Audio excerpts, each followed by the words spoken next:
an old arm out. Show you where it was the Elmont Rock Island Railroad Depot.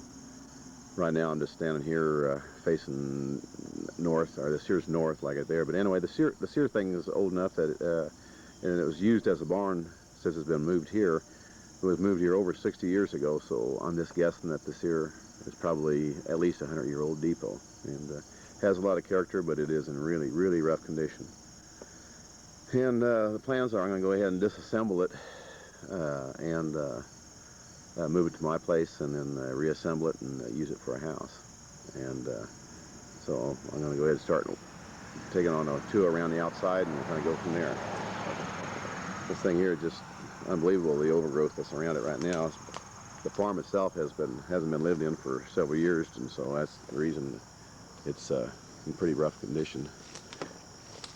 Probably one of the first things I'm going to do, it's a little bit misty today and it might rain, but I'm going to go ahead and these here trees I'm showing you right now, I'm going to go ahead and cut these trees out of here. And here, I'm going to get over here a little bit further. Right there, there's plywood over the windows, but there's a bay, and that's where the train master looked for his the trains to see which way they, if the trains were coming. And of course the railroad track, if the Sear was in its original location, the railroad track would have been right through here, and then he would have been able to look out through that.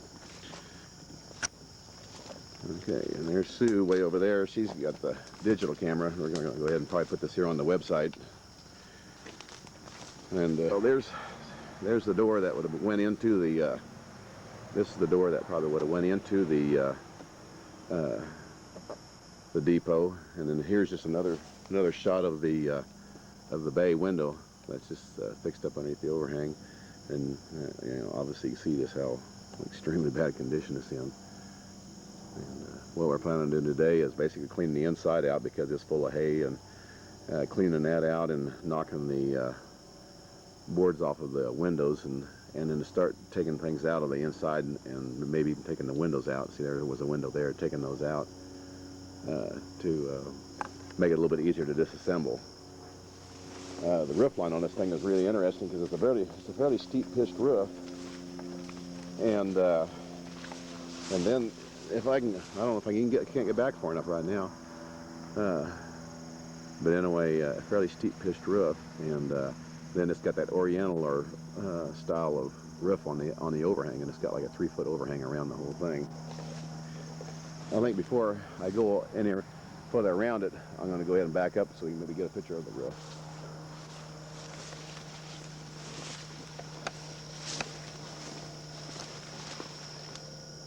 Well, there's the roof there. I don't know if that there really gives a real good idea of how that lower part of the roof kind of leans out or levels off.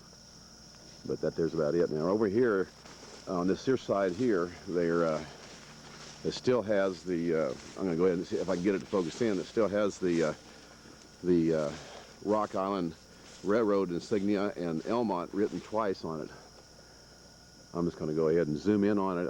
I just have no idea how this is going to come out. But there's the Rock Island, and it says Elmont right across it. And also right there, it also says Elmont right below the Rock Island insignia. And some things that are kind of interesting on this here structure is it's got different types of siding. This here lower part, up about 3 foot or so, is that they're shiplap type siding, and then this regular lap siding on the rest of it. Another thing that's kind of interesting is this here's got like 12-foot high ceilings on the inside instead of the standard 8-foot house ceilings. Okay, so I'm going to walk on around again and when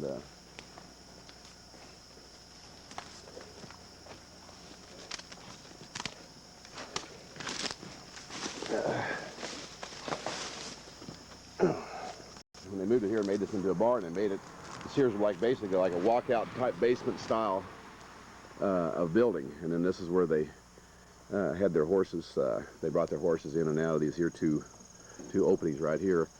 That spot you're seeing right there now, that there is really in bad condition. That there must have been some type of door that came out, but right now it's just all studded up and boxed in, and there's some pretty bad wood rot in there.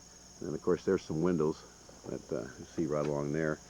And that back area here would have been the package storage area back here. The windows there were just... I'll show you what it looks like down in the base. Oh, it's awful dark in here. But I don't know if it'll focus in or not. A really very interesting story about that dead horse right there. I won't talk about it right now. But anyway, you can see the stalls, if it focuses in at all. These are the stalls. I'm going to back out here, see if I can get a little better, make it look a little better. Now this was all the horse stalls that they had down in here. And then they dropped hay. There's a ladder that goes up into one of the places where the hay was dropped down, but the hay was just dropped down on those feeders along the wall there. And then, like I say, these here were all horses, place for horses along in here. And that's about all there is seen down in here.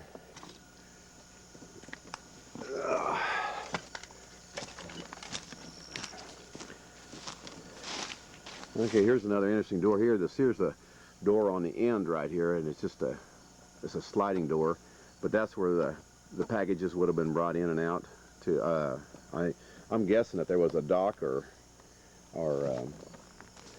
give you an idea here. There's a road right there. There's a fairly major road right there, and we're that close to the road, and yet you can't even see this thing in the summertime because of all the leaves. But anyway, we're back around to where I started, and that's about it for right now. I'm going to go ahead and start tearing the little things out, and I'm going to go inside and see if I can film inside. I don't know if I can or not, but there's about it right now.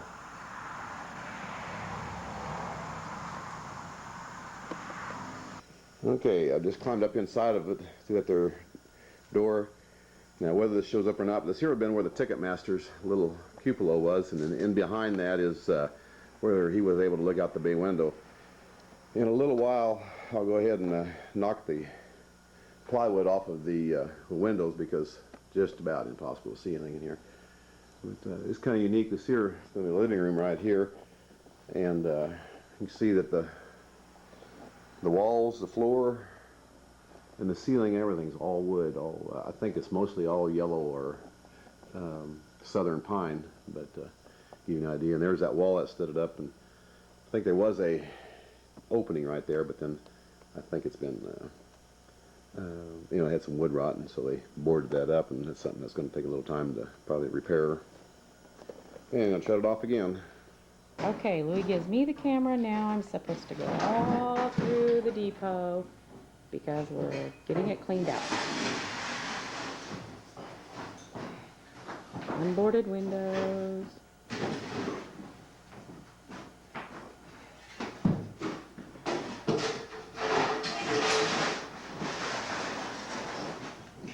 This is right through the ticket counter.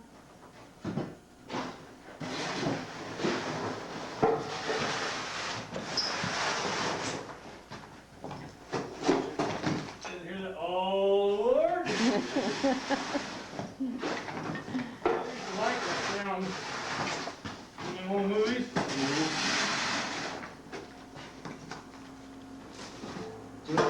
Sheetrock insulation fills the whole area in here. Clear up to that middle board right there. Once you get in the other room, oh boy. Oh! That's gonna be a little something to do. Shin job.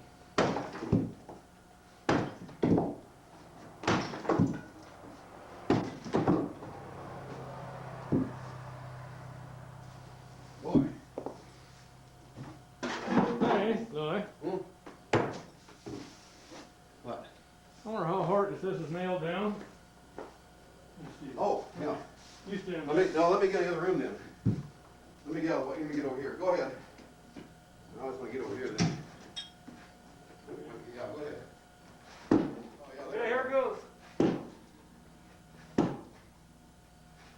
This is scary. Did you mark all those bricks too? Yeah, they're all numbered.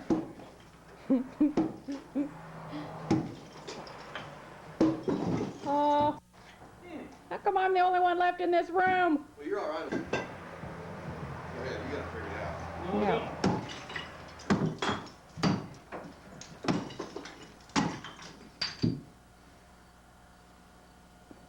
What do you think, dude? You want a big old long board or something to pry with? no.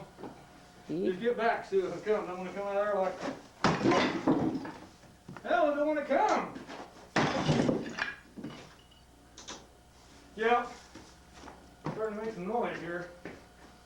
You want a prod more? Yeah.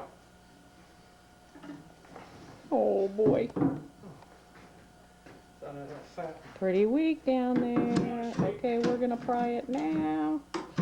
Oh man.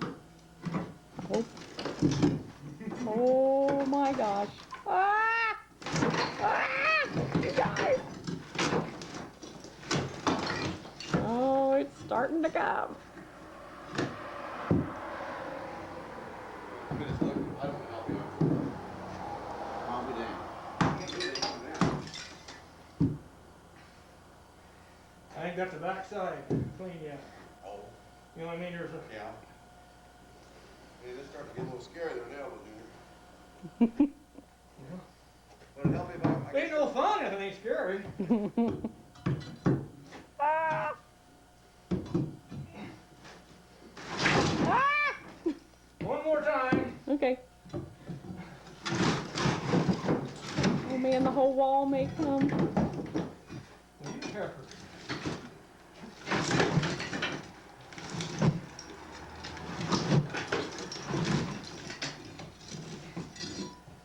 You ever seen anything so stubborn? I did one of those one time and it worked just perfect. Just clapped it right down. Sitting on the back brick. Oh, yeah. I think you had it out there by now, didn't you?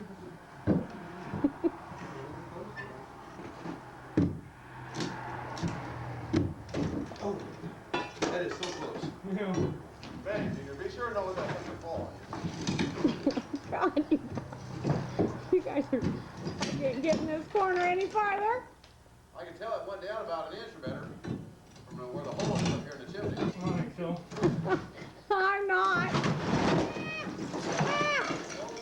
Oh, shit. Well, I'll tell you what, let me get the bobcat. I just don't make a fake mud.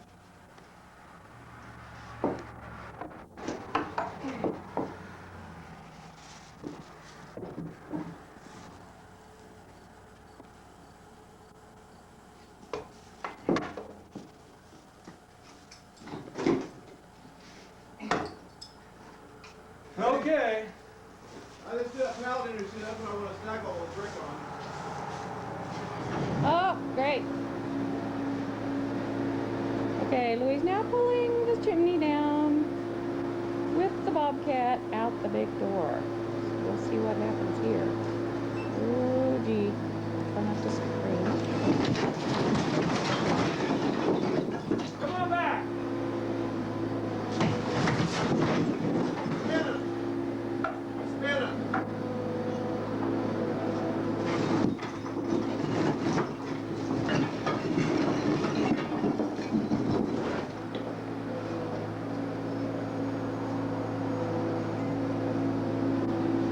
Okay, that about does it for the chimney.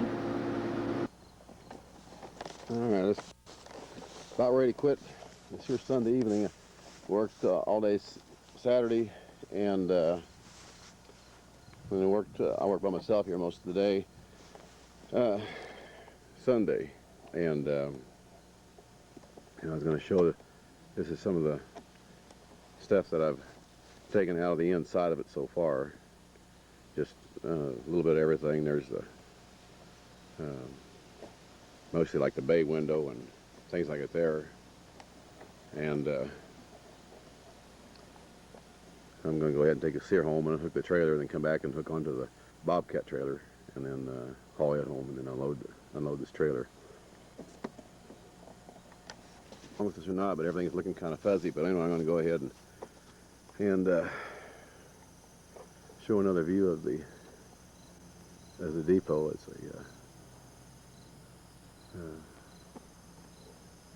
compared to what it was yesterday. But I'm going to walk into it. But like I say, for some reason here, I can tell that it's not focusing in right. But we'll just have to go ahead and just do the best I can here.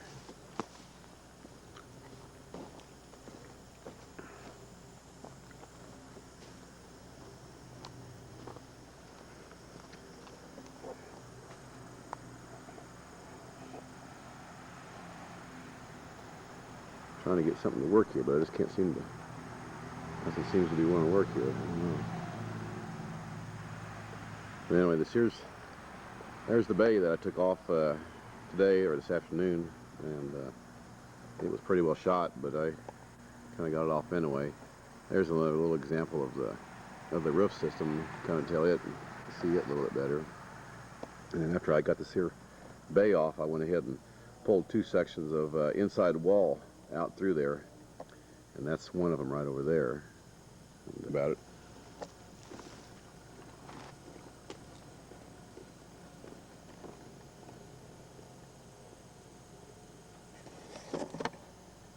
Go ahead and zoom in and out here and see if I can get something to show up.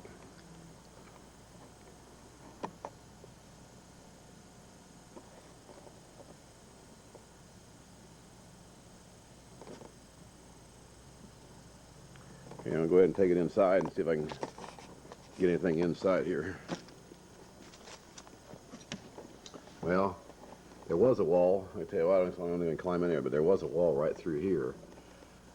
And that, you can see the ceiling there. That's the little one I got loaded on the trailer right now. Then where the ceiling, you can see where up there on there, on the ceiling where it was. That's the one that we see outside over here right now. And so, I'm hoping that it won't get too much rain to rain on it. And that one right there is the next wall to come out. And once that there wall there is out, why then this here whole thing is going to be wide open. And that's the worst wall right there. There was a door there or something, I guess, there at one time. I took out all the window sashes, took out all the doors, and pretty well just gutted everything out. Probably the next step after I get this here wall out right here out, the next step will probably be to cut some holes in the roof and start taking the roof loose at the ridge points or in the hip points, and that's pretty well it there. But anyway, like I said, I can pretty well tell this thing ain't focusing in right, and I don't know what I'm going to do about it. I'll just try to fix it a little later. That there's the trainmaster's conductor window, I guess you say, whatever. He worked on this side here, and if you look really close on that wall there, you can see that the lighter and could talk and I guess get tickets and all that kind of stuff. Anyway, that's about all I'm going to do right now, because like I said, I can tell this here thing ain't quite focusing right, or I don't think it is. You don't mind? Okay, this is the second week. I never worked yesterday. It rained all day Saturday, and so I got out here about 10 this morning, and I'm about around 5 right now. And just going to show, I guess the thing's been working all right after all. It didn't look like to me the last time that it was focusing right. But anyway, so far, just can show some more of the stuff I got done. I got it laying out in the field right now, but that's 3 sections of the wall that were on the inside. Plan on trying to get that picked up and put on my trailer here sometime soon. And then I went ahead and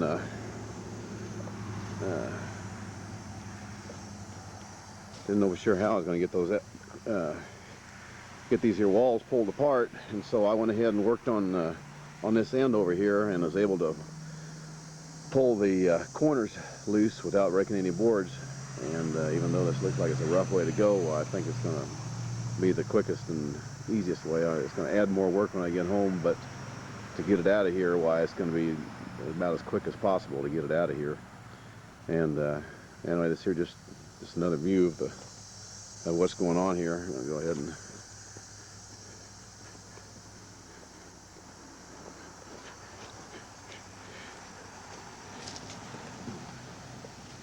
there's now it's going to be the north. Right now it's the north wall. I suppose it'll be the south wall when I get it built at my place. And there's you can kind of see through that there framing right up there. There's where they had patched in water damage years ago, and I don't want to take it with me, so I was going to take it out. Anyway, I'm going to go ahead and do the same thing on the other side, but before I do the other side, I think I probably will go ahead and get the roof system cut loose and get everything ready to go, because once I pull that gable end out of there on the other side, why, it's going to be pretty wobbly. And so I probably won't pull that gable end on the other side out until I'm about ready to take the whole thing apart. But anyway, I just did this here to see if it would work, and being that it is working, why, I'm going to go ahead and follow through with it. And let's see. Well, I'll just go ahead and take it. Just this is just another view. This here's looking towards the road there. I got that. That's the one wall section last time was leaning right there. Of course, now it's gone. I hope nobody messes with the sear, but the sear's a bunch of the trim on the inside that I took loose and wrapped up, but I don't have any way of hauling it home. And of course, there's my gable end right there, and there's that, like I say, that wall that I'm going to replace. And that's about it, really. There's the one wall. I removed that little tiny wall there last time I was in here, and you can see where the dividing wall here was into the sear back area right in here. I got all this here wall here is the one that I took out today. And so now my next step is to get up there and those hips, cut those hips away, cut the hips away from, or cut the jack rafters away from the hips on each side, and put a brace in there so I can lift that up. I'll probably end up taking all these here ceiling joists there out because they're loose. I mean, able to. And of course, up on the ridge, I'll tear all that there out. But so that's my next project or next step. And that's about it. I measured here just out of curiosity, and the sear front area here is about, well, the overall building, of course, is 20 foot wide, but you lose a foot with the thickness of the walls. But anyway, it's about 12 by 19 on that general area right there where you walk in. And the sear bay area that's right through here, it's 10 foot wide, and then the sear back area right here where they, packaged, I guess, that there's about 17 by 19. So gives me a chance to figure out how I want to lay this thing out later on.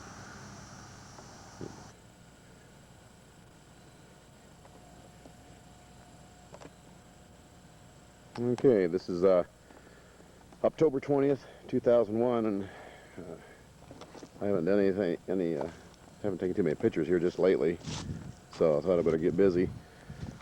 Right now, I'm just about ready to pull the whole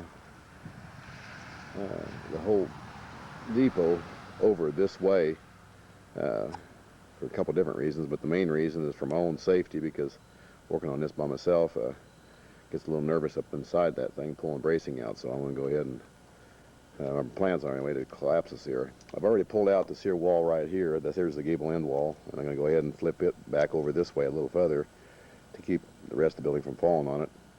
And then the gable, or the other end on that side over there, is just about ready to come out, and I'm going to go ahead and hook onto it and pull it on out. And I just finished putting all the cables on mostly 6x6 blocking up on the roof. If you look really close, right in the center of the picture, there's a piece of cable sticking out there, and then right over there, right by that ladder, and they're hooked to beams underneath. And then I'm just going to have the crane lift that up and try to pull each section off one piece at a time, the same way with the walls. I'm just going to go ahead and go inside here and shoot a little bit in there just to get a feel of what's going on in there. Okay, this here is the, you see there's some cables sticking up out of the floor right there, and one right here by my foot, and one right over here. I'm trying to try to pull this here whole floor unit up at one time.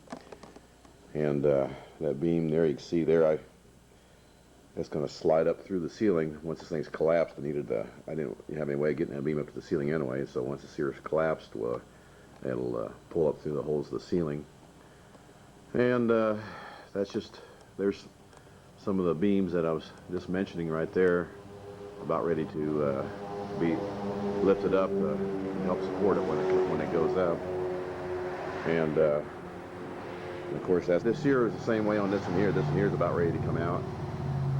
Yeah, this here storage part back here was just framework. It wasn't finished wood, and so I was able to take all of the framework out of it, and then I've cut a lot of that stuff loose up there in the rafters. Numbered it all. I hope I get this all back together again. But okay, this here's about it for now, and then I'm going to go ahead and pull this here loose. Well, here's what it looks like after I got it down. I wish I could have had it on film. When it came down, it was just a huge amount of dust flew out everywhere, and it came down. And I pulled the nails and everything out and got the short hips pulled out of it, and got everything pretty well ready to lift off. The only thing I can think of now is I'm going to have to take them off sooner or later, so if I can't get the guy in here with the lift right away, well, I'll go ahead and strip the shingles off. But other than that, that's pretty well it. Did do some rafter damage, which I still think it's better to be safe than sorry. Getting hurt, why, I'd rather not get hurt than take a chance. So anyway, that is more work later on, but at least if I can get this thing out of here, I'll be happy. I'll go ahead and go around the other side here and see some more. Here's the one end I pulled out. Earlier I showed it was still leaning against the building. I pulled it out. And then here's that short roof. You see the cables are there ready to come out. And then there's the roof. I pretty well got everything loose. Those braces you see up and down the middle there, I just left them in there and so I can get out from underneath it in case it came down. There's the floor and foundation, the walls and everything all came down pretty good. Didn't have too much trouble with it. It's mainly the rafters. You can see how they're uneven right down through there. And there's the ceiling. It took a little bit of damage up there on this corner, but it's already damaged. So overall, I think it still came down pretty decent. And now just try to get this thing lifted off of here and get it on home.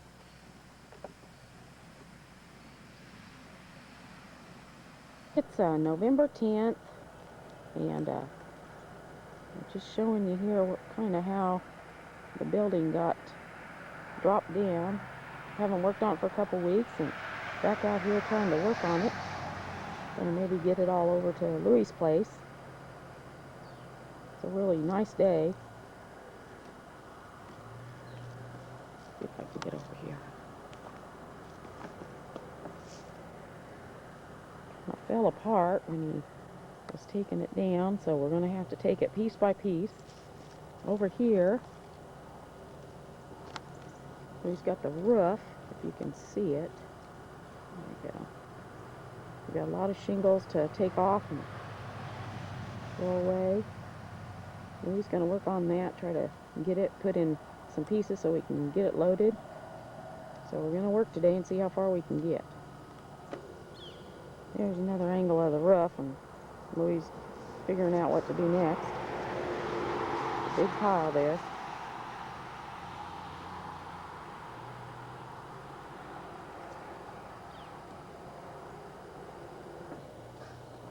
I'm over on the south side now, kind of looking back at the foundation, what's left, and the floor that's kind of collapsed there.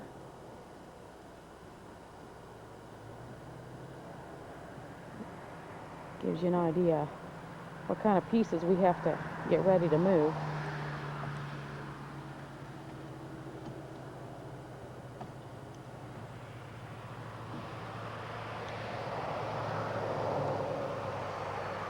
At least we got it down to ground level.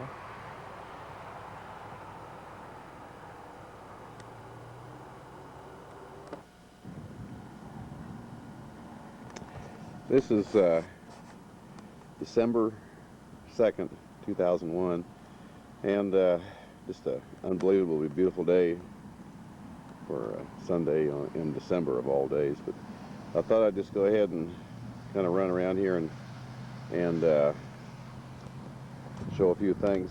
We finally here about 3 weeks ago, I got the finished moving everything.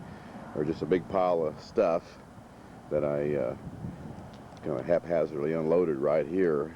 But well, I tell you, this here is just this is an unbelievable project here. I would truthfully guess that there is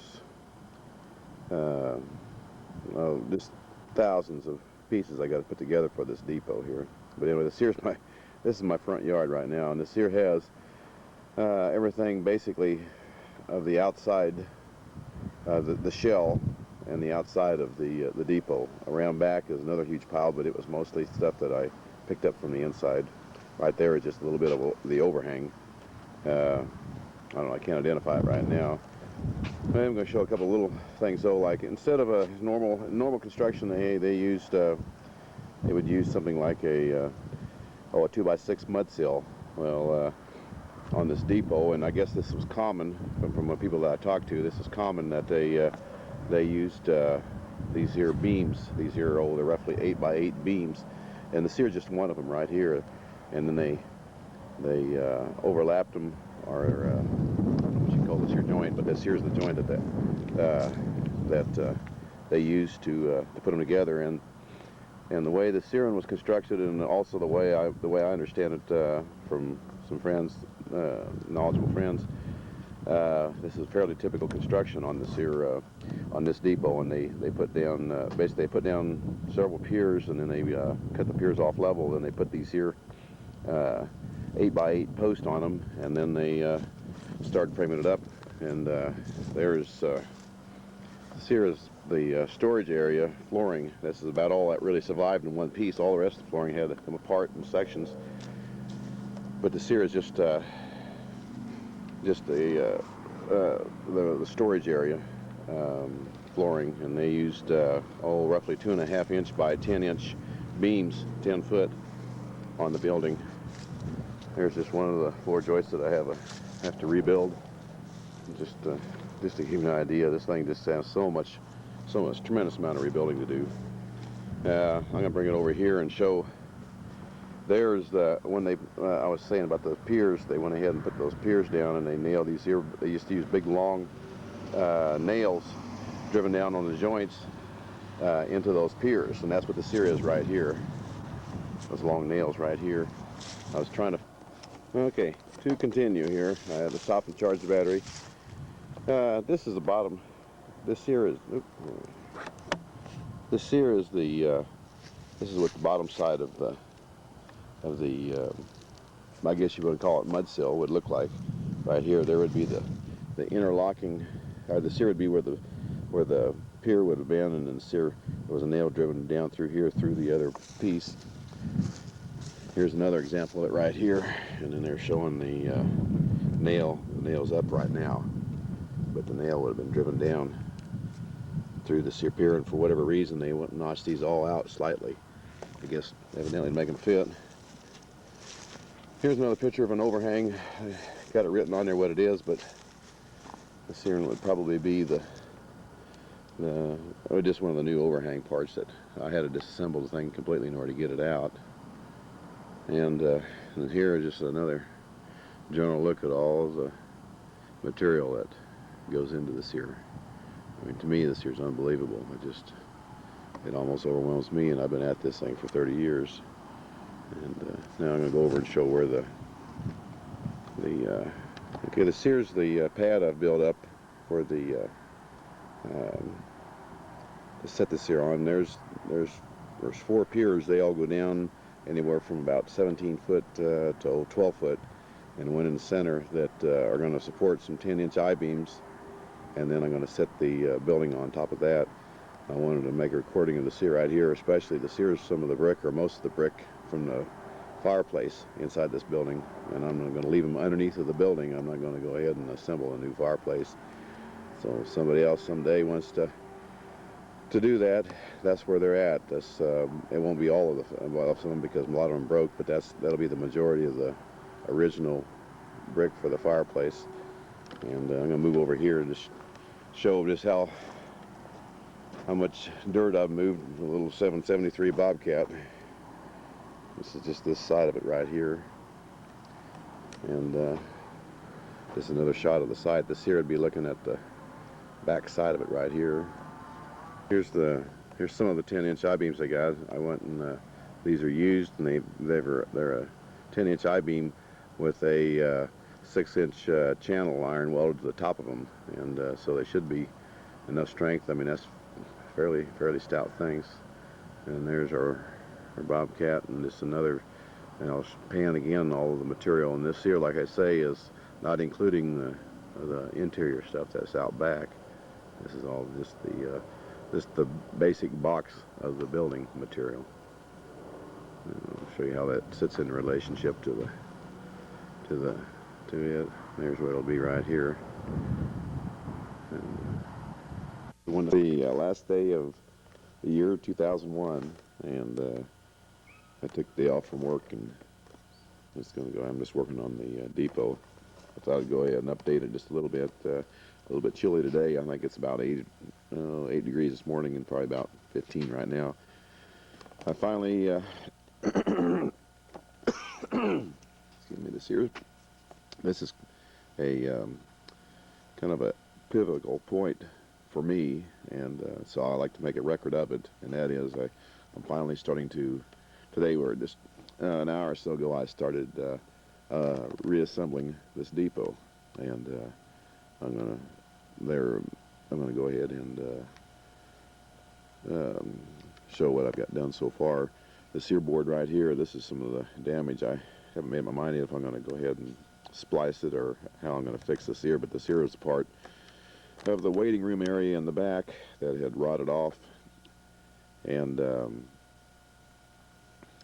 so that's one of my major things. And there's still a board that went to this here side here to the corner of the building that has to be repaired. I don't even know if I can find the piece that's bad. I mean, it was so deteriorated. But anyway, this here's just a piece right here that I've definitely got to fix. And there's just a couple more of the beams. I think I've mentioned before about how they mounted these here beams on post and then assembled the building on top of it. And so these here are roughly 8 by 8 post. And something kind of interesting I've seen on the end of one of these here. This here is basically a treated lumber, which would have been treated back in 1918. So kind of an interesting thing is they're not creosoted, but they're some kind of a treated lumber. I think I'll tell what it is here in just a minute. Okay, this here's end of a board that end of one of these here 8 by 8s. Resistant, and then there's something about calcium, I believe, but anyway, it's something they evidently impregnated in these things to keep them from rotting. So anyway, it's a little construction detail, and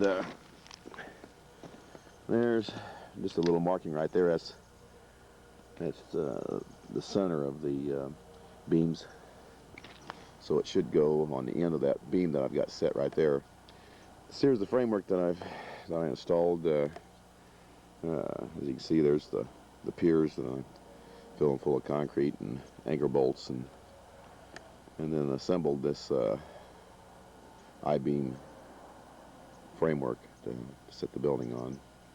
This here side we're looking at right now, and probably about this general area right here will be where the freight door, the sliding freight door would be. And there's just some of the boards that's right there, just the corner, some of the corner boards down there I'll have to repair also, but that right there isn't too difficult, believe it or not. But anyway, like I say, this here's kind of a happy day for me, just because this is the first day that I've actually started to reassemble this depot. And one of the things that I'm going to have to do when I got this building, the spikes that originally had gone down into the piers,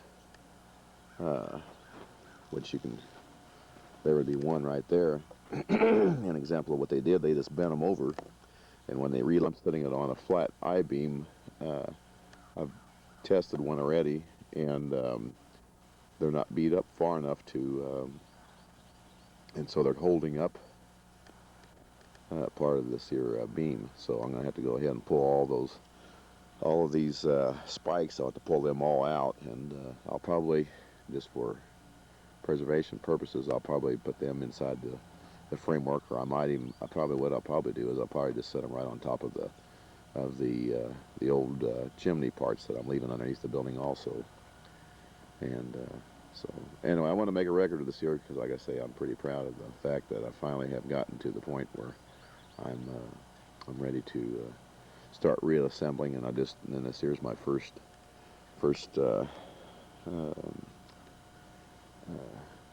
thing I've done, and so that's about it. I'll go ahead and shoot back over here again and show my huge pile of this puzzle.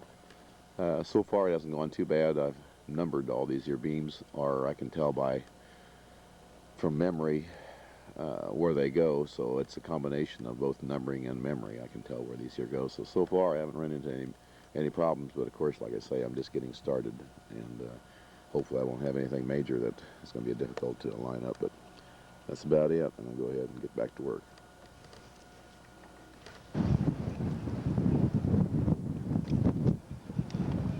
This is a little update. Today is the 20th of January 2002, and the beam that the depot will sit on, pretty well have it strapped down. I shot it all in, and that's why if you see on that far end over there, you see a gap underneath of the beams there. I shimmed and leveled everything and straightened it as best I could, and it's been a really tough job.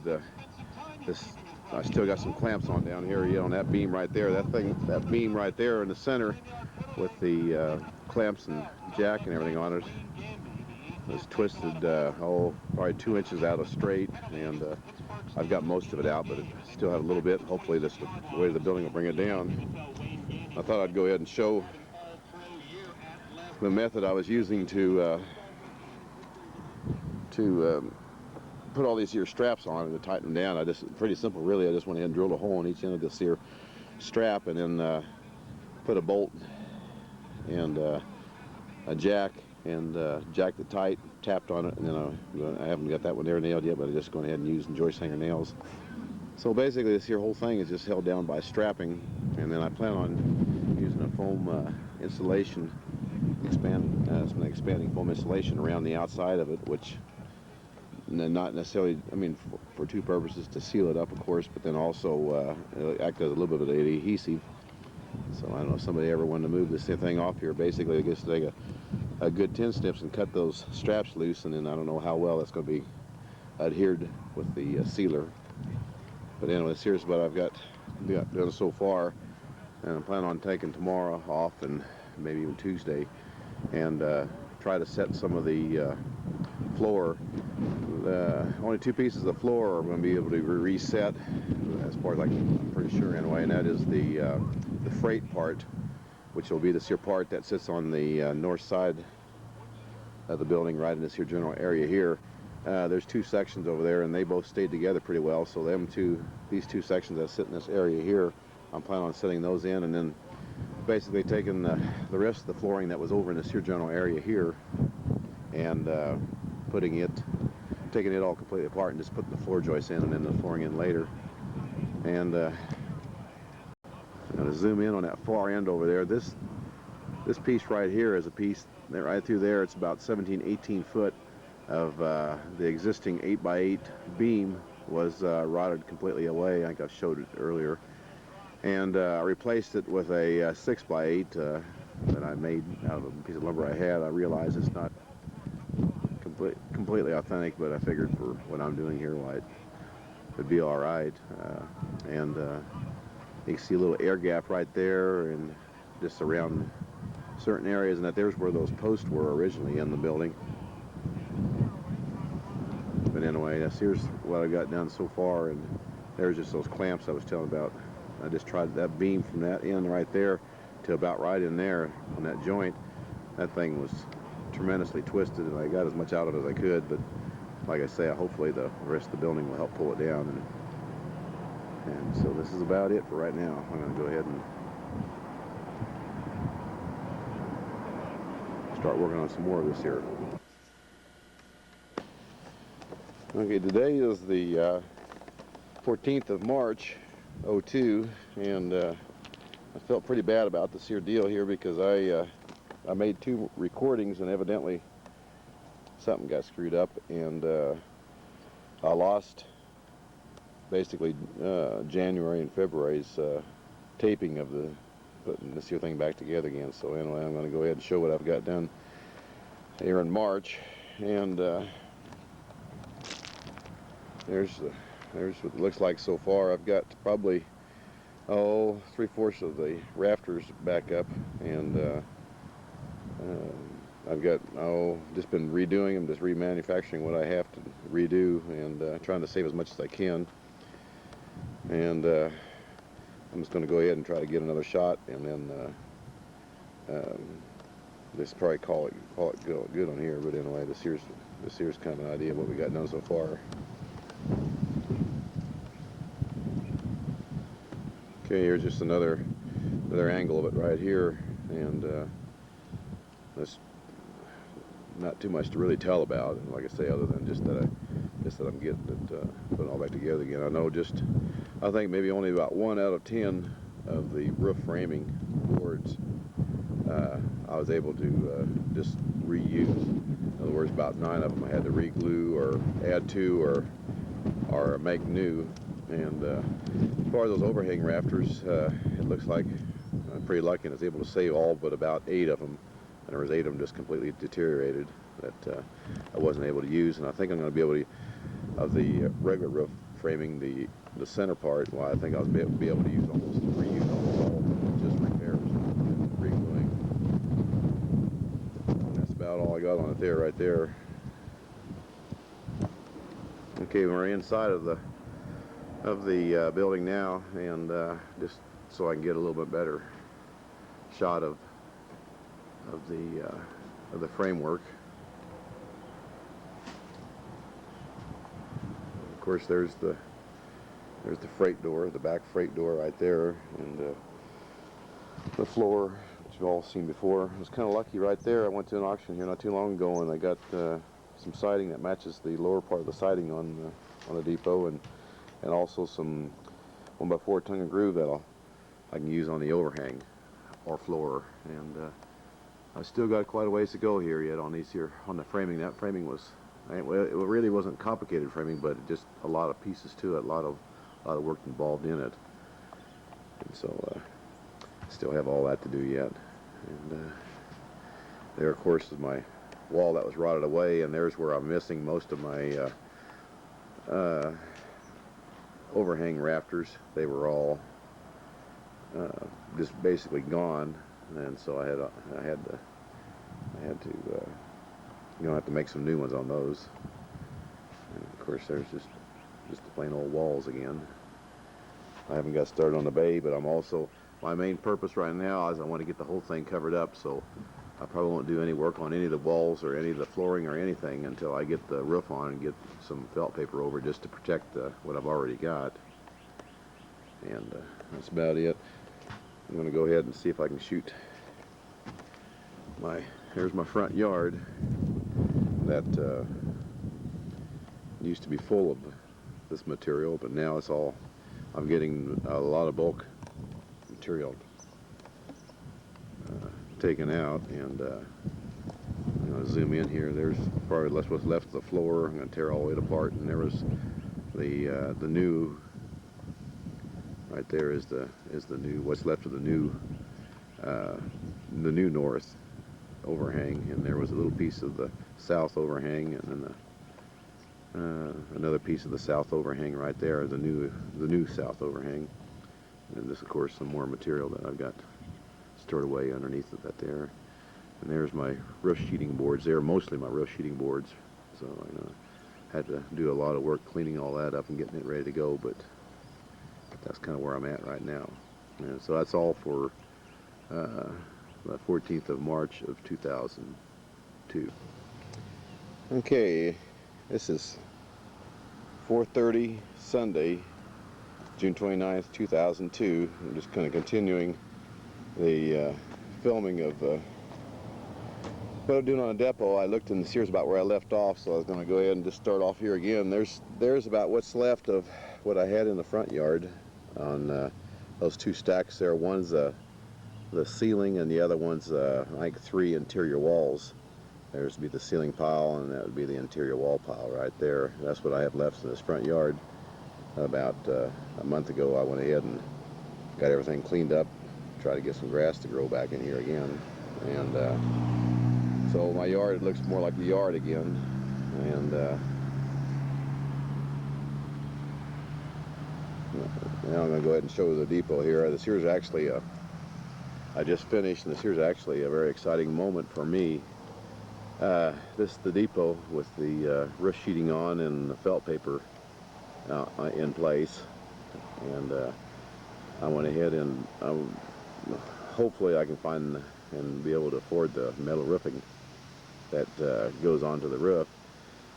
And I figure it's going to take me a while to find it and buy it if I can, so I went ahead and used a self-adhesive moisture guard on the lower pitch of the bottom part of that roof, which is a lower pitch, about a 4.5, 12 pitch roof.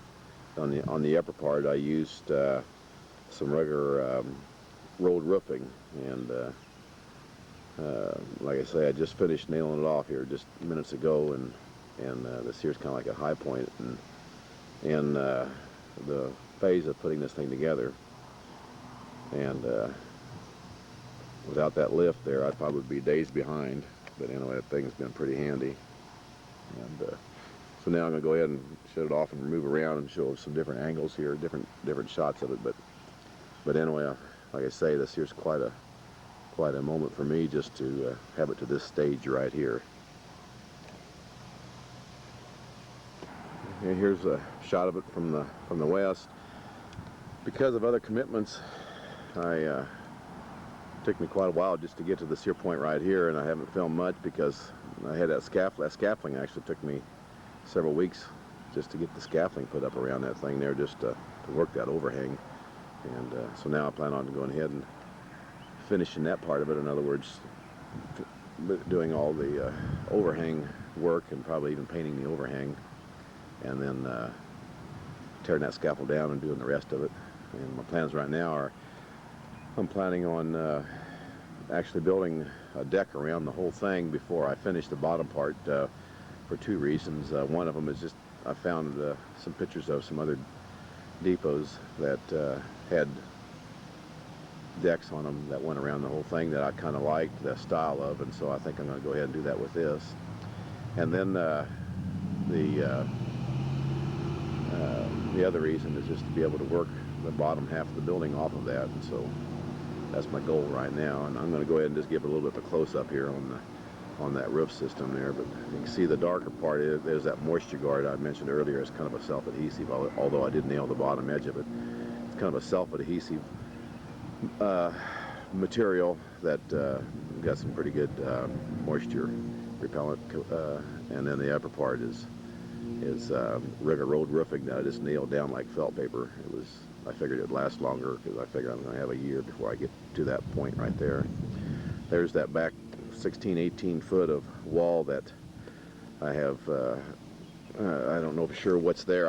I truly believe by the cut on the siding that's left that it was a door right there where that little bit wider opening is. That opening right in there. That's the reason there's a stud gap, a little wider there.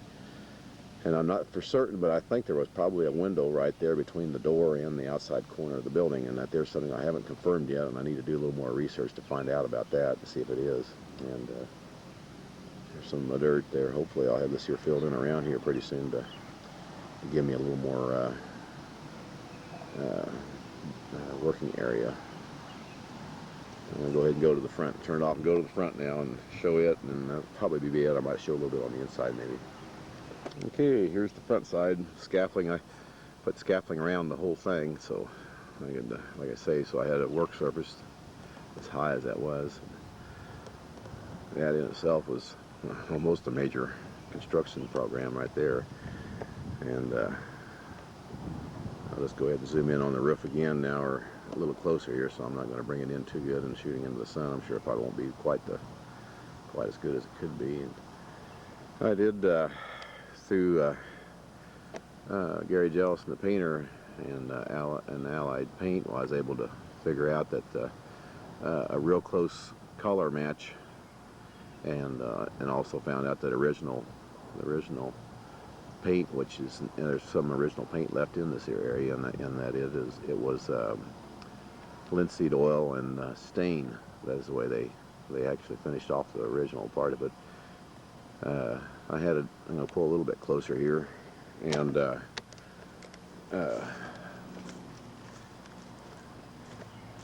was able to salvage, okay, just get this in here. I was able to salvage half of the overhang material, the 1x4 tongue and groove overhang material. I was able to salvage half of it, and then I was able to take the flooring, which was in pretty bad condition on the inside, and I was able to salvage enough of it to do the other half. And so, I don't know if this will focus in or not. Okay, there we go. Now you can see the original, some of the original red, some of the, okay, there we go. Some of the original red rafters right there, and that 1x4 tongue and groove you see right there now, that is actually the flooring that I reused, and right next to it, right above me here, is where I reused the original red overhang material, and that's the reason we can see red roofing or roof material. There's a good shot of it right there. You can see both materials. One's the original red, and the other one's the flooring. And of course, that means I have to get some new flooring for the inside. Okay, right there's the overhang. That's the front part here where there was a guttering that was in between that spot right there and behind me, just on the very front of the building. It was kind of unusual, but that's just the way it was. And I've been pretty lucky. All this material right here is some flooring and siding, some of that old dropped tongue and groove drop siding that I was able to find at an auction, and it'll help restore the outside. Of course, that's just the end of the boards of the freight area right there, and the floor joist system, and the back wall that we've seen from the outside. There's a good shot right there of just how the quality of material that was used in the building of this here. I mean, that's just even the boxing, which is normally a cheap piece of wood, was almost knot-free. There's very few knots in anything. And of course, there's some paneling in the bottom of the window. But anyways, this is quite an accomplished day for me in that I was able to get this here covered up. Looking at the ceiling from inside, I was able to get this here covered up. I still got a few little more. I got the bracing. I just haven't put it in yet, but I still got to put a few more pieces of bracing. But this here's quite a day, just like I say, because it's kind of it's a period where I was able to dry this here to keep it dried up, and so it's quite an accomplishment for me. So that's about it for now.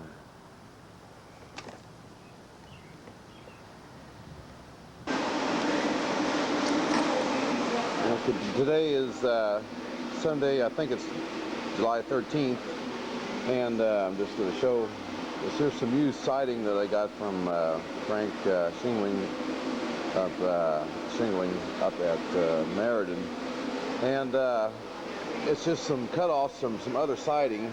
And what I'm doing, and I'm cutting this down just slightly, cutting it down to 3.5 inches wide, and reversing the angle on the bottom side of the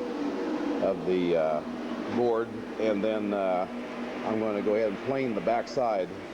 The sear stack right here is what I have left to still cut down. I was just taking a little break here and thought I'd show what I was doing. And the sear right here is the siding that I've already cut down 3.5 inches.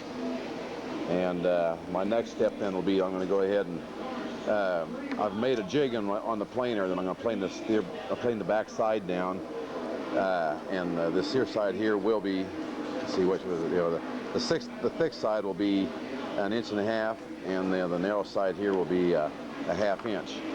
And just some of the stuff I've been doing there, and there's some of my scraps, my cut-offs I've already done from that there pile I just showed you right behind me there. And so I'm going to finish cut the sear up, and then I'm going to probably show again when I start running it through the planer. That's all for now. Okay, this is Monday, July 15th, 2002. Yesterday, the 14th, I showed running the table saw and cutting down the siding, and I'm cutting down some used siding to reproduce the siding that that was on the depot. And I don't know technically I guess it would be called a 4-inch siding, and it's about a 1/2 inch on the back side, on the thick side, and a 1/4 inch on the thin side, and it laps about 3 inches, or in other words about 3 inches of reveal. And anyway, I thought I'd show what or how I did it there. I went ahead and made this here little jig right here that has the taper of the siding on it, and then I just been gradually bringing it down. I'm going to take roughly about 3/4 of an inch off of the used siding, and it started out at a good strong 3/4. So I'll eventually make 5 passes, and I'm finishing up my 4th pass right now, so I'm getting pretty close to being done. So I'm going to go ahead and turn it on and run a board through just to show how I did this. Okay, this is it. It's coming through right now.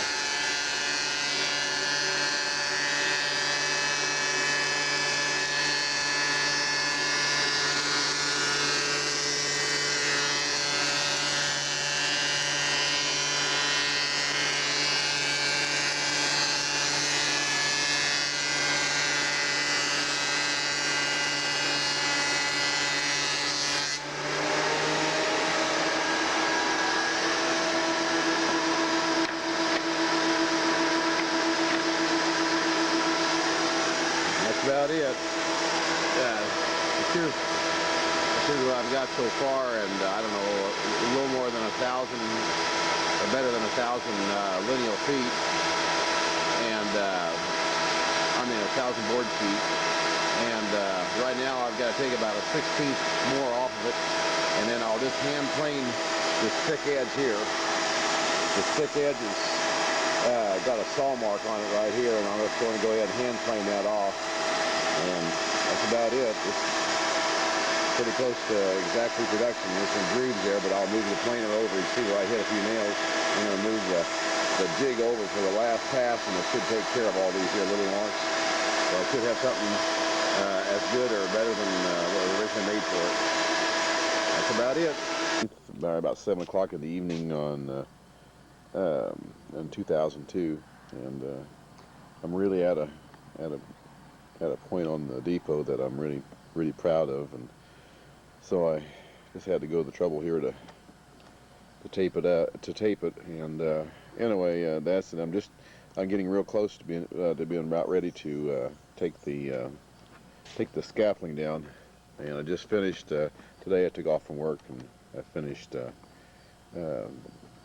putting the Rock Island and the Elmont decals on, or painting them on. I just scratched them before I scratched the wood before around the letters and signed before I painted, and then it was enough to show through that I was able to figure out where they all went. And I got it painted with that oil stain that Gary had told me that was probably about the best thing for it, and then trimmed in that red is a real flat red, and I wanted to try to find that real flat black, but I couldn't, so I ended up just going to use a satin black for the trim. That's around the outside, the outside of the doors and windows and the overhang. And I'm going to zoom it in here a little bit closer here now and just show what I did today. And also on the original, the very first picture that I have of this here, why they show the Elmont up right behind that Rock Island sign, and for a long time I couldn't figure out why there was an Elmont lettering right where that Rock Island sign was, and you could just barely see where the Elmont sign is now. Well, what happened was they put it in the wrong place, and they had to paint over it, and then they put the Rock Island over that original Elmont, and they lowered the Elmont down to where it's at now. So anyway, I did go to the trouble to, before I painted, I went ahead and lettered that Elmont in behind that Rock Island there, so if anybody wants to get up and look at it really close, where you can actually see the original Elmont that was put on there.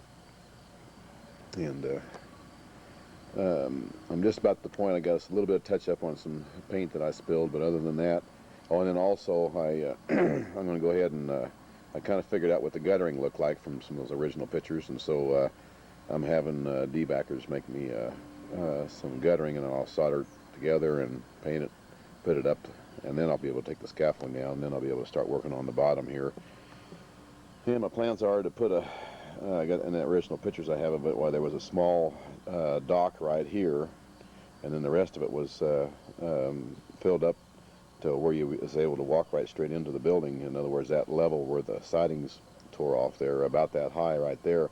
So I got quite a bit of filling to do around here, but I think it'll still look pretty good when I get it done. And then I'll probably use some CCA plywood around the bottom here. But anyway, I'm going to go ahead and run around this here just a little bit more here, just to see, get a shot a little bit more of it. Okay, there's a picture. There's about where the guttering is going to go, where you can see that there, with the face is just flat. And what I did was I just took a pattern off the side of each side there, so when that guttering is there, well, it'll actually look like it blends right in with the roof line. And then I got the rest of the roof taken care of there. Just back this up here just to kind of give an overview of the whole thing.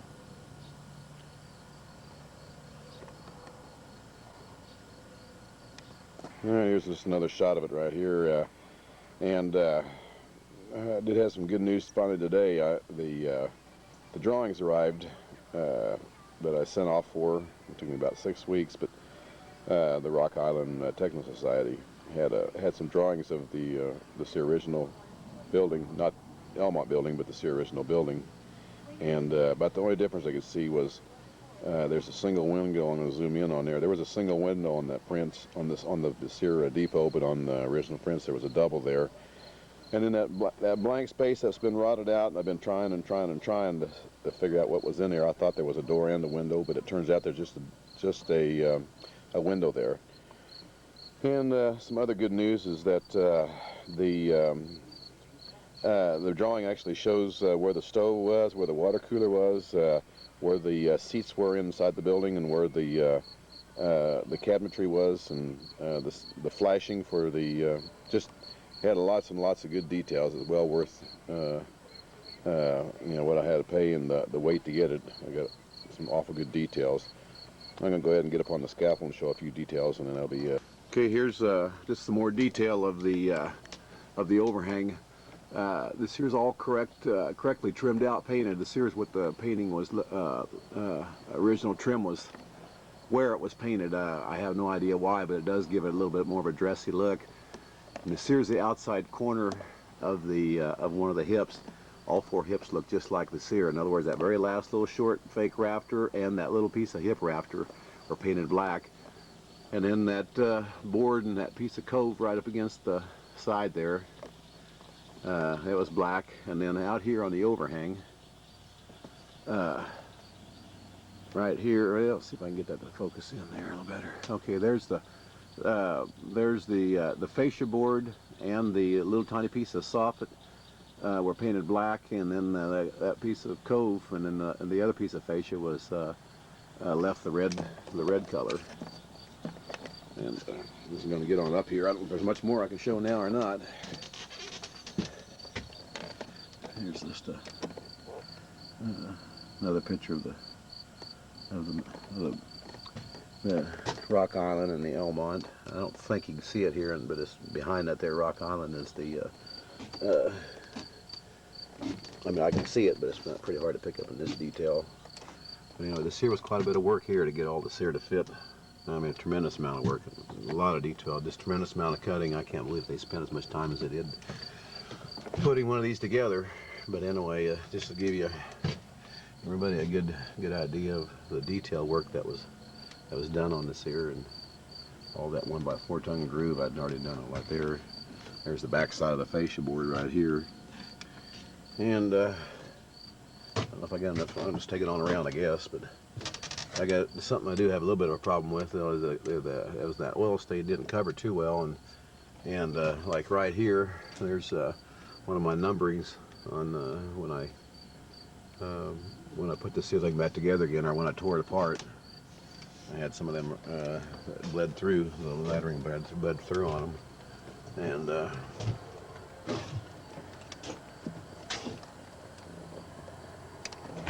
okay, this is the other side, the south the south side of it, and there's just the other side, the rock island insignia from the other side, in the Elmont. And right here, I don't know if it shows up or not, but you can look really close here. There is a T that shows up behind the paint right here, and that's what I intended to do. And when they lowered it this exactly right straight down, so that helped me a little bit on trying to get it figured out. Just some more of the overhang detail, and then again the hip rafter there, that's painted black, and that's about it really. This here just this again shows the black fascia and a little tiny piece of sub fascia, and I went so far as to even detail it. They even trimmed it right onto the edge of the cove like this on the original paint job, and so I also did the same thing. And I did the same thing in here too. I had enough detail left that this cove here that just was trimmed out to this here edge of they didn't paint the entire cove. They just painted out to right here. And this here's, let me see here. Yeah, this here's some of the. I was only able to salvage about half of that there cove right here, and so I found some that I was able to cut down, some used I was able to cut down that looks pretty close to the original. And then the outside piece of cove that I just was showing everybody, I was able to save not quite half of it, but then I was able to, they still make that in a real similar, close pattern, so I didn't have any trouble reproducing that. And I guess I could show, most of it's covered up now, so I can't really show what my siding, comparing the old siding with the new siding, and oh my god, look at there, some darn wasp built a nest up there ready to just today, I think, or must have been today or yesterday. But there's that siding that I reproduced right here. That's all that new siding, or all the siding that I made. And so here's where that window goes right here. I just pretty ecstatic because I was able to find out the exact location, and just so many things. Those drawings are just so extremely helpful. I can't say enough about them. I'm just ecstatic about them. But anyway, here soon I'll be able to put a window in this. I have to build a window in here, but I mean, at least I know what's supposed to be there, and so that's about it here. I can peek inside here, and there's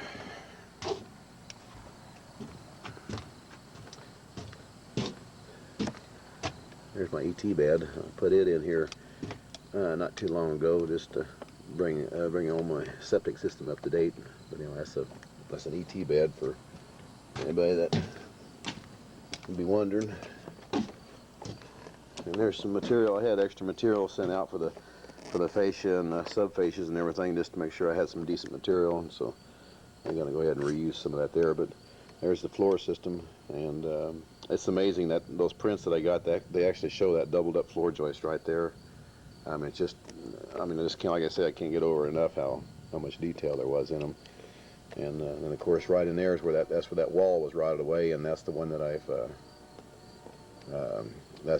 got the plans on now. They're where they're showing it. There's a window about pretty close to centered in there, about 6'10" from the outside wall to the center of the window, right in that general area though. And then like I say, there's seating there, and there's seating over here, and then right in here they showed where the stove goes, and back in that back corner back around there they show where the water cooler is. And so anyway, I'm getting close to going to the next stage. Probably the next time I film will be the scaffold will be down, and I'm working on this here bay window out here where I'm standing right now.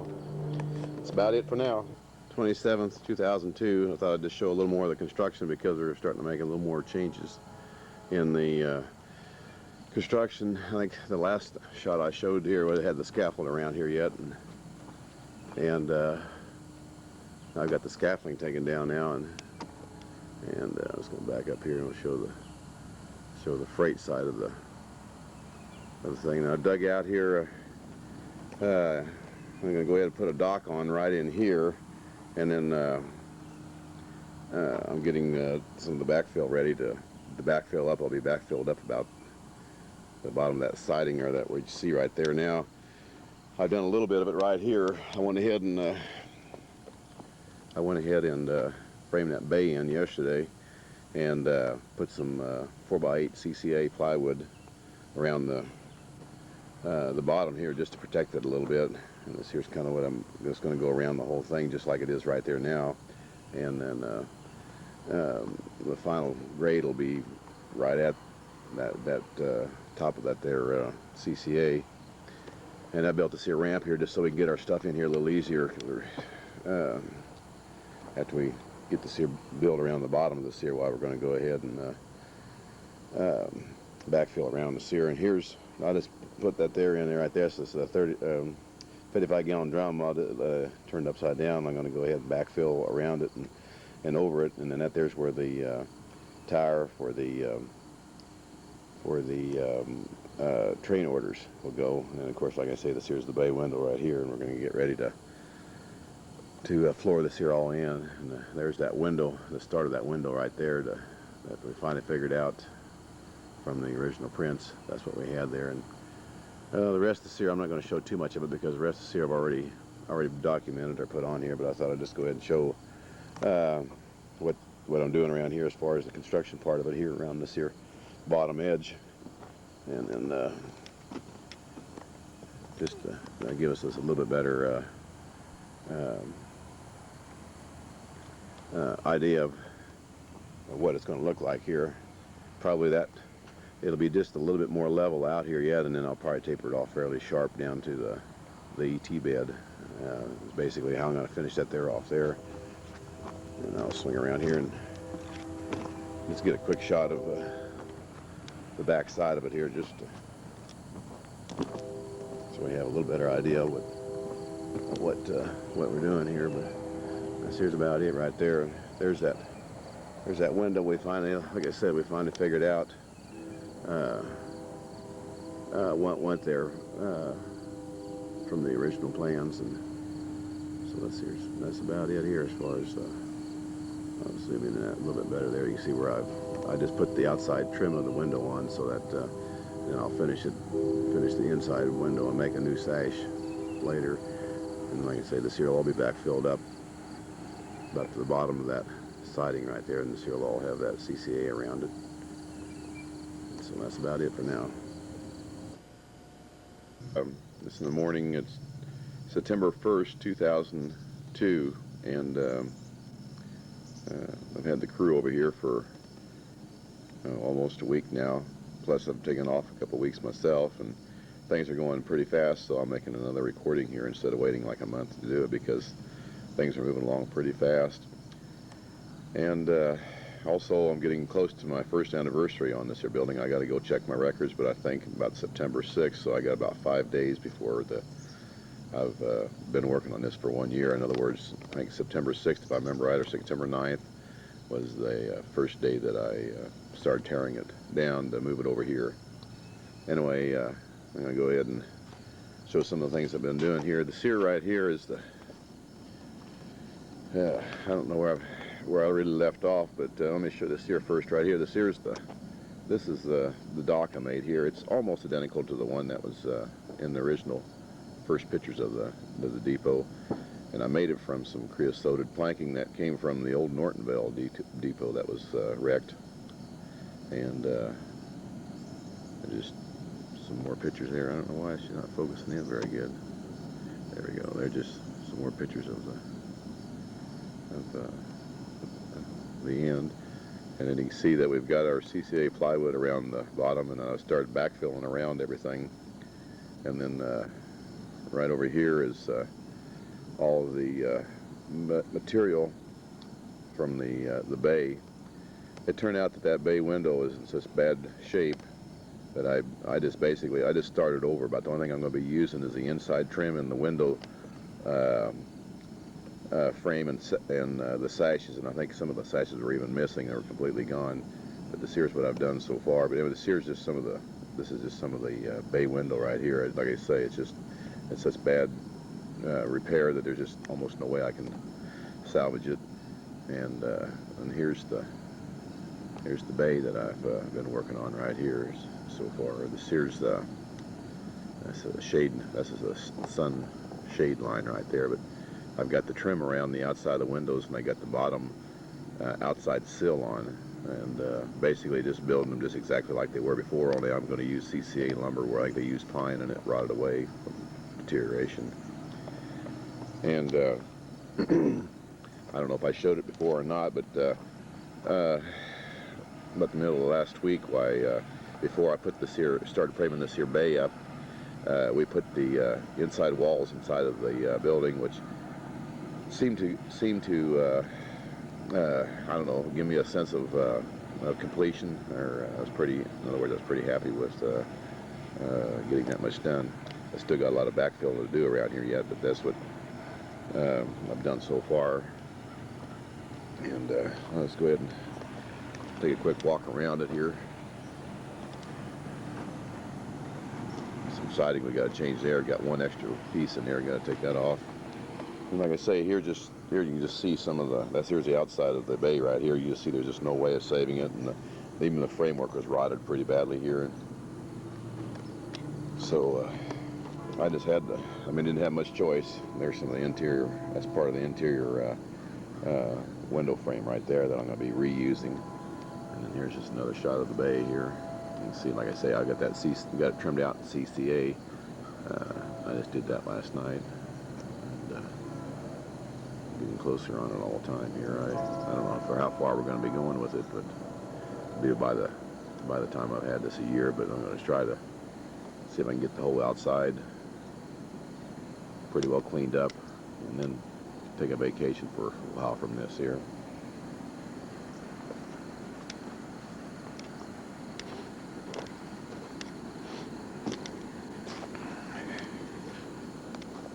Okay, and here's just another shot right here of the front entryway and the bay and what we've got done. I'm going to be short on that upper siding. I'm going to be short on it, which is really going to cost me some money because it's just plain expensive, and what I made isn't going to be enough. So that's kind of a bad deal there. I was able to save a lot of the bottom siding, even though it's rough. That drop siding is going to be able to save a lot of it, and I was just seeing a little bit around back there while I was able to. We had I had enough to do the whole back side again, and there's the front. That's the only door that I have, and it's in really bad shape. I don't know how I'm going to come out on that one right there, but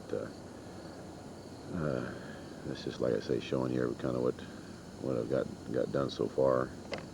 And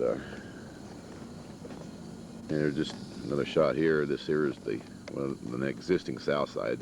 This here depot's actually been turned around from its original location. It was facing, and right now it's facing, that there's east, and it's facing east, and this end here is the south, and there was just a reverse of that one. It was in its original location, and also when it was moved, it was put up, turned around. So I just moved it around just because if I had to, because of the way things laid out.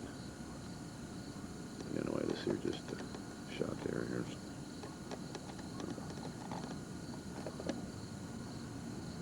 pretty proud of this here right here. Right there really kind of helped set the whole thing off. I think I've showed that earlier where I was pretty proud that I got that much there done.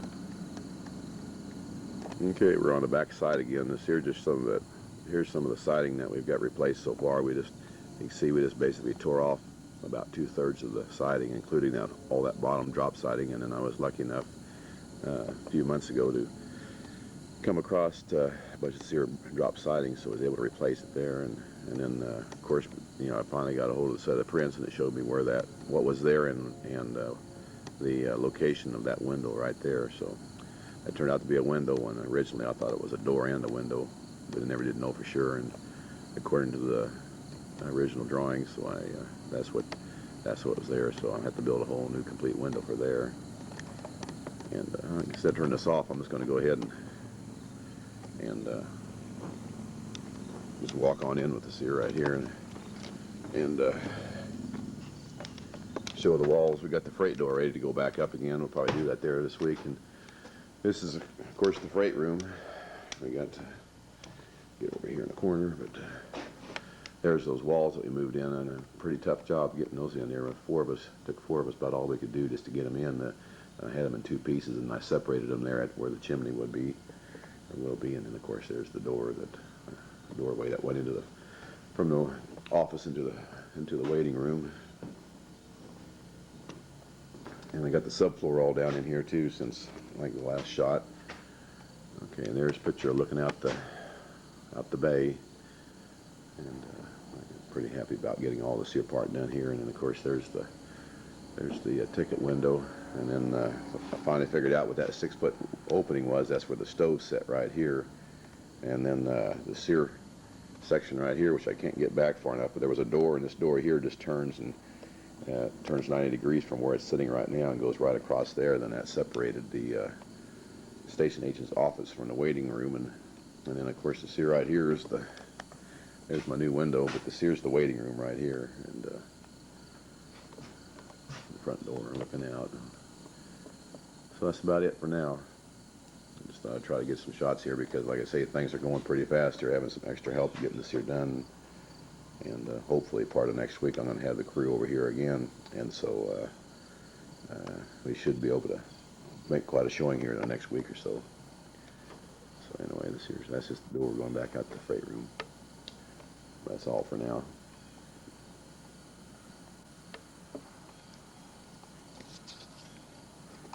Was the day we got all this work done, and then it rained Friday night and rained almost all day Saturday. But then today's show what's happened here, and I'm pretty proud of what we've got accomplished here. We pretty well have got the whole outside painted and finished, and this is quite an undertaking because for one thing I had the crew helping me here for over a week now. And then, of course, I've been working on it fairly steady for the last month, like now, and it's just, I'm going to go ahead and basically take a couple months off from working on it now and take care of some other responsibilities and projects. But anyway, this year's also quite neat because this year's basically the first anniversary. I started, I think, somewhere around September 9th, so basically of 2001, and so basically this year's a year later. I've got the sear reassembled back this year far, and so I wanted to show what I've got down here. We still got a little bit more to do around the bottom outside there. I'm going to go ahead and put a 1x8 around the bottom, and then and that general area right there, there's going to be a 1x8 around there. Then that there will be painted black, and then that'll be about it there as far as work that I plan on doing on it here for just a little while. Like I said, I kind of want to take a break from it here and go around and get a little bit different shot, different angles here. Okay, this is the front of it here now, and with the bay window pretty well finished, and basically, like I say, we're just showing the front of it here, just to show you what we've got done here. And there's something that kind of a neat little story here, and I'm going to go ahead and zoom in on it. But that front door, that's the original door, and it had been broken so many times that it was almost beyond repair.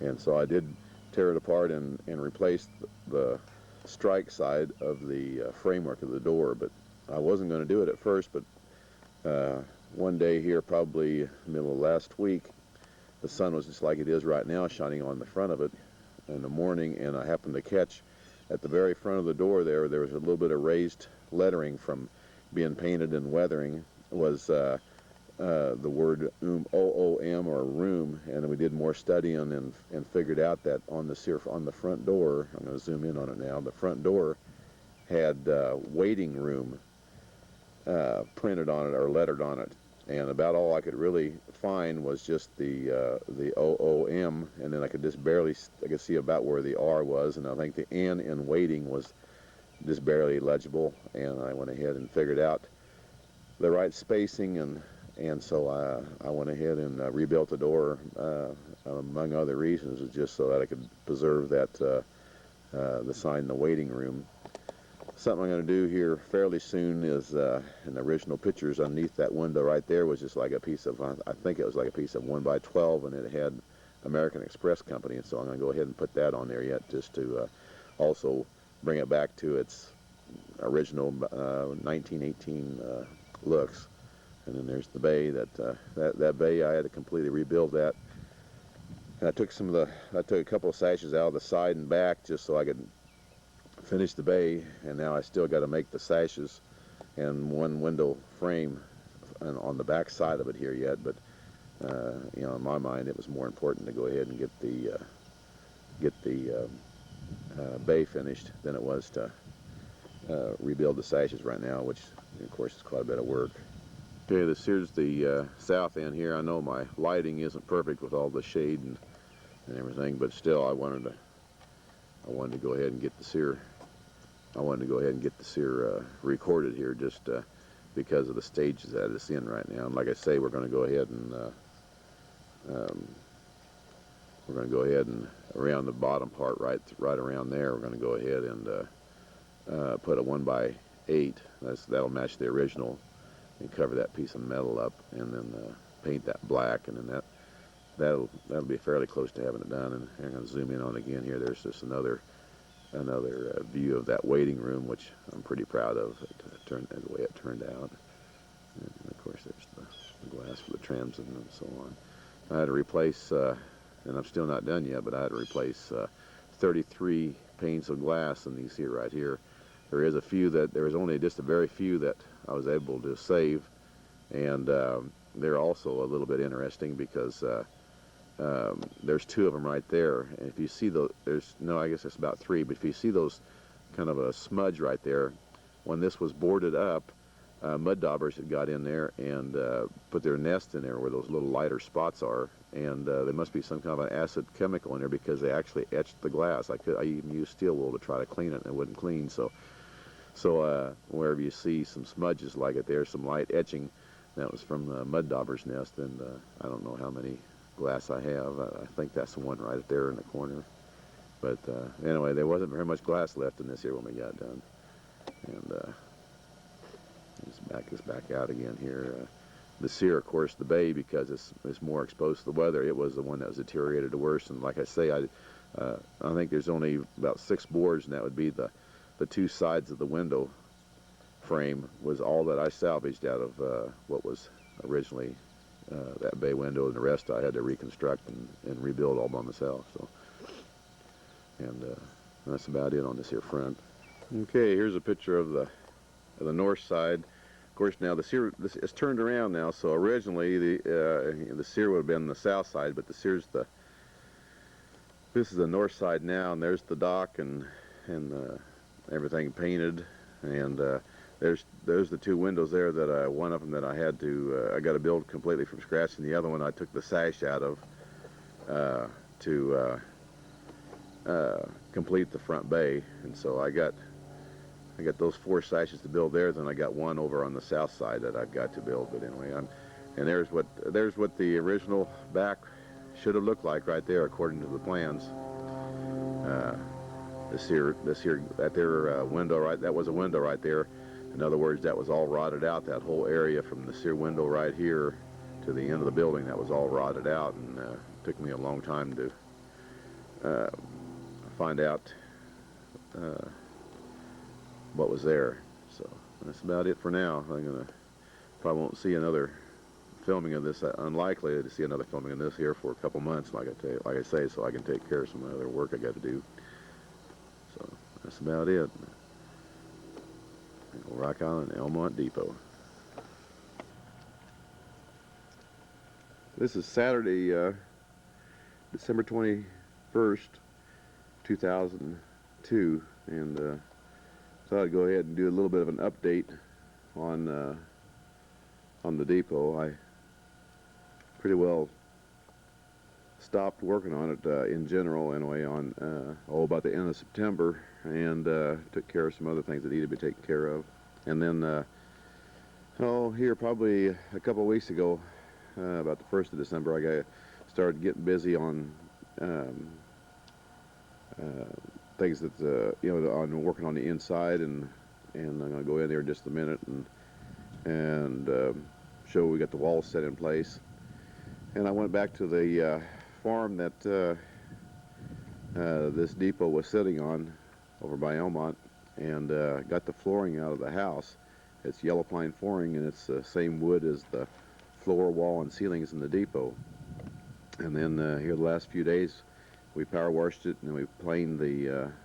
We gave it one pass over it, which was really hard on planer blades, of course. And then we. I'm gonna run the stuff. I'm gonna go ahead and use some of that flooring on the walls to patch in the wall places that are bad. And that part of the flooring, I'm going to go ahead and run it through the planer one more time, and then we're going to go ahead and camfer or bevel off the edges. I've been working on. I'm going to show that in a little bit here. The molding head that I modified to do that. But this here stack right here is the flooring that hasn't been sized, and it's just it's been run through the planer one time, and just getting ready to cut some more of it up to the lengths we need to do the finishing on the inside. Now I'm going to go ahead and go on the inside here, inside the shop here, and right here is I think we're going to need about we're going to cut about 60. I think we're probably going to need about 88 footers for the upper part of the wall paneling that's missing or been damaged, and there's just some sized ones right there. They're 8 footers roughly, and then well, I'm going to go in the shop now, I guess. In that house that I got the sear flooring out of, I also got the sear base, which is really helpful because I'm missing some of the base on the depot, and again, it's the right material and the right size, so I feel pretty lucky on that. And right here is the molding machine that I'm using to bevel or camfer those edges, and I spent about 3 hours yesterday on it trying to get this thing set right. But basically what I did was the sear is let's see if I can get this in here halfway close. The sear is a crown molding knife from here to here, and I couldn't get the camfer right to pull through, so I actually took a saw and I cut it and then widened it so I could drop the head down further to make the correct bevel. And I'm not there yet, but I've got the sear. Here's my last board that I ran through, and I'm just getting just a little bit of a camfer on this side, and it's still square over here yet. So I got to go ahead and move my guide over just to get it right. And then after that, of course, we'll run it all through, run that stuff through the wall that we're going to use. And I was missing 5 window sashes, and I had the frame to one of them that was just extremely rotted away, and then I had the outside frame to 2 sashes that I made center cross sections of, and then I have 2 sashes here that I made from scratch. I don't know, I got to look at them fairly close to see here, but I got them painted, and I got to go ahead and clean the paint and get them ready. But anyway, these here windows are the last 5 windows that go into the depot. Right there is just one of the new windows that I built right there from scratch, and I'm telling you, it's something I don't really particularly enjoy doing. There's the other half of it right there, and anyway, just a tremendous amount of work to make these here, get these here to work. I don't know if it's here. Here's just a good example here of where I epoxied in the. This is an example right here where I epoxied in the frame just to fill it in, and I know I haven't been able to use most of the material. Then I had one window frame that was missing completely, and that's what I've got right here. That's the start of it right there, and so I got to go ahead and finish building the frame, and then I can put these windows back in, which again is going to be quite a accomplishment. And right there is some of the sized boards that we've already got sized, and we're ready to plane. We're going to plane them one more time, and then we'll run them through the molding machine for the lower part of the paneling on the walls. And this right here, I'm going to back this out a little bit. This right here was an old outhouse or outdoor toilet that was on the farm where the depot was, and I have no idea for sure if it was part of the Elmont depot, but I'd say there was a chance it was, and the reason for that is the material was all railroad material that was used in this sear, and it looked like used railroad material, and there was no other railroad material out on that farm that matched this particular boards that were used in here. In other words, these boards were a lot of the framework is 2x3 creosoted lumber that it was built out of, and the sides were some type of car siding. Now the front had been changed, and there's no doubt about that, for the reason that they'd changed the siding. I mean, there's no doubt they had changed the siding on the front and the door and the side of the door, because it had lap siding that was upside down. So that was pretty evident that that part had been modified. But anyway, I'm going to go ahead and restore that also, and set it out there probably on the south side of the depot. So that's about all I have in here to show, I think. And there's a quick glimpse of my next project, an old St. Joe and Grand Island caboose. Anyway, back outside again then, and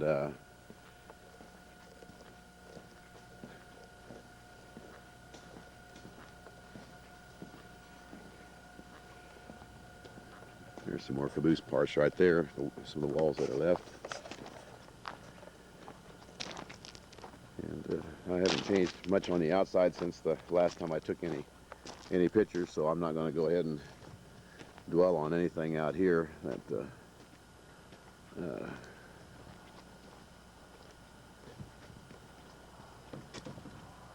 sear, I got the door fixed a little bit. At least I got the latch on it before. I didn't even have the latch. Here's, like I say, here's some of the stuff that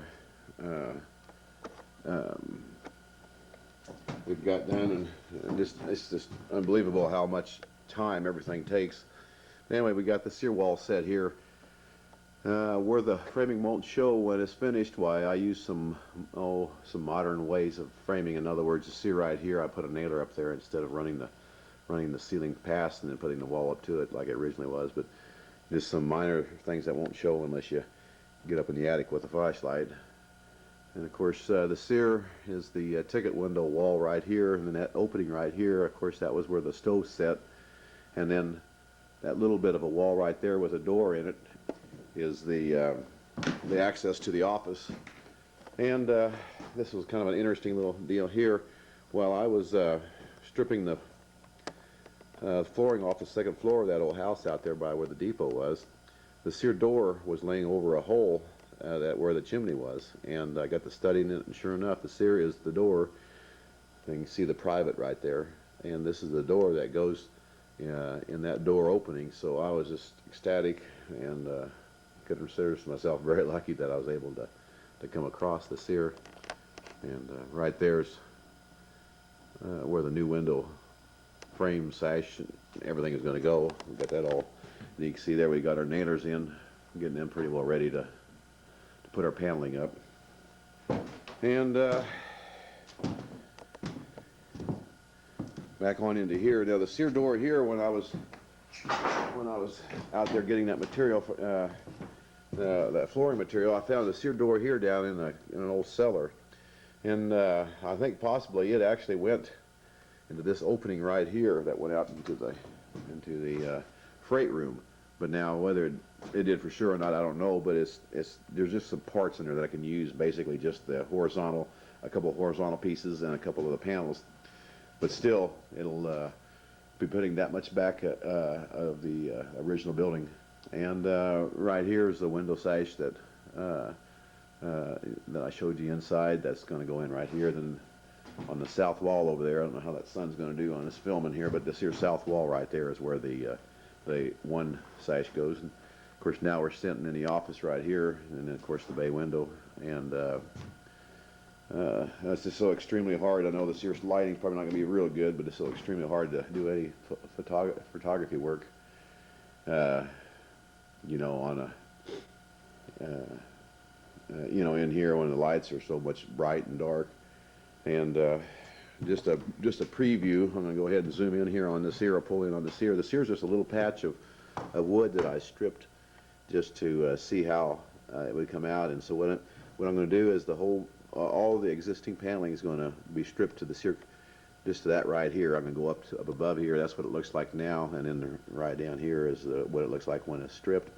And the sear is just an idea. And the sear will just be varnished, probably with some type of satin varnish, low gloss or no gloss varnish. And basically, the sear is what I'm going to make the whole building look like right here. Except, of course, like I say, it'll have a finish on it. And again, I guess there's where the ticket counter was. And I got plans done on part of that to put that back together again. And this is about all. I just kind of want to document what was up to right now, and then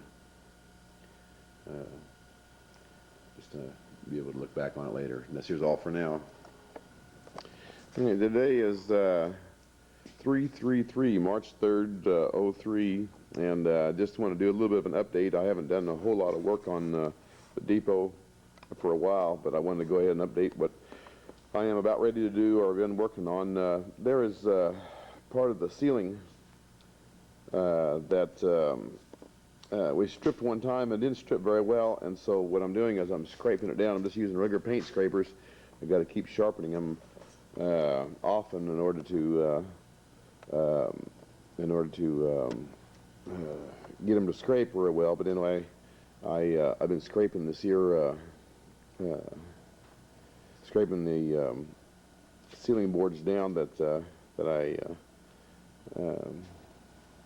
I've, like I say, I've stripped ready. And then this here stack right here is a stack of ceiling that's ready to go out into the depot and start putting them up. And sometime here, probably this here week, I'll start working on that and